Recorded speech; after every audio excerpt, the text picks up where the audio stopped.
नमस्कार, मैं संगीता आप सभी भाई बहनों का स्वागत करती हूँ जीवंत जीवन चैनल पर। आप सभी भाई बहन स्वस्थ रहें, प्रसन्न रहें, यही हमारी शुभकामनाएं हैं। आज का विषय है कि हम शिव जी की पूजा कैसे करें ताकि वो हमेशा हम पर कृपा बरसाएं। पूजा तो हम पहले से भी करते आए हैं, चाहे वो घर में करें या फिर मंदिर में करें।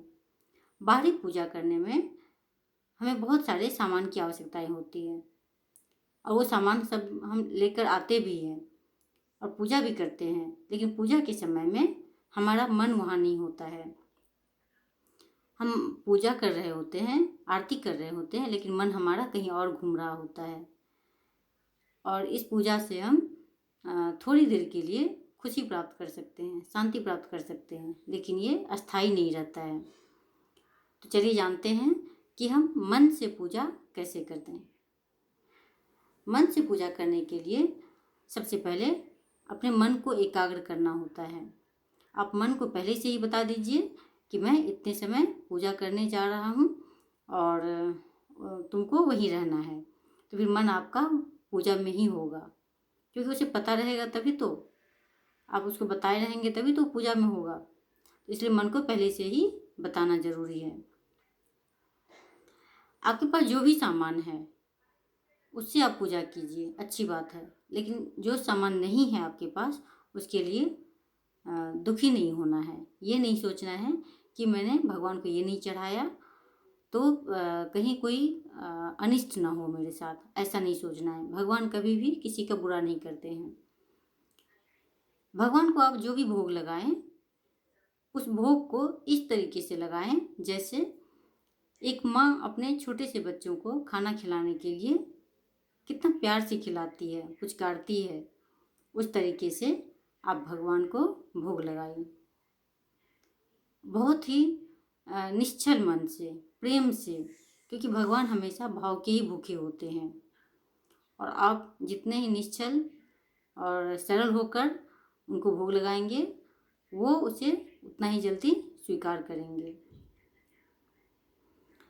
अपनी हर दुख सुख को भगवान के साथ साझा करें। इससे आपका मन भी हल्का होगा और आप भगवान से जुड़े रहेंगे। आपको अलग से याद करने की उनको आवश्यकता नहीं होगी, आपके हर चीज़ में वो शामिल होंगे। जहाँ तक हो सके आप हमेशा दूसरों की मदद करें, चाहे वो जिस चीज़ से भी कर सकते हैं। आप पैसे से कर सकते हैं, खाना से कर सकते हैं, या व्यवहार से कर सकते हैं, वाणी से कर सकते हैं, जैसे भी करें, लेकिन हमेशा करें, सहयोगी बने। इससे आपको पुण्य मिलता है। और पुण्य और दुआएं, ये दो चीज़ें हमारे लिए बहुत ही बड़ी संपत्ति हैं। तो इसे आप किसी का सहयोग करके ही पा सकते हैं। आप कभी भी ना तो अपने लिए ना दूसरों के लिए बुरा सोचना ही नहीं है। हमेशा खुद के लिए और दूसरों के लिए हमेशा अच्छा ही सोचना है, बुरा नहीं सोचना है कभी भी।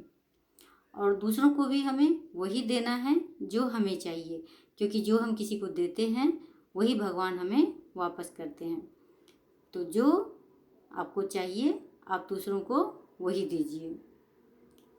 अगर आप इस तरह से निश्चल मन से, सरलता से, भाव विभोर होकर शिव जी की पूजा करते हैं तो आपके ऊपर शिव जी की कृपा हमेशा बनी रहेगी। वो कृपालु हैं, वो थोड़े में ही प्रसन्न हो जाते हैं। तो इस तरह से अगर आप पूजा करते हैं तो आपको इसका पूरा पूरा लाभ मिलेगा और आप हमेशा खुश भी रहेंगे और शांत भी रहेंगे, क्योंकि ये पूजा मन से किया जाता है। आपको मन के ऊपर ध्यान देना होता है। जितना ही मन को साफ सुथरा रखेंगे उतना ही अच्छा होगा, उतना ही ज़्यादा आप भगवान के निकट होंगे। धन्यवाद।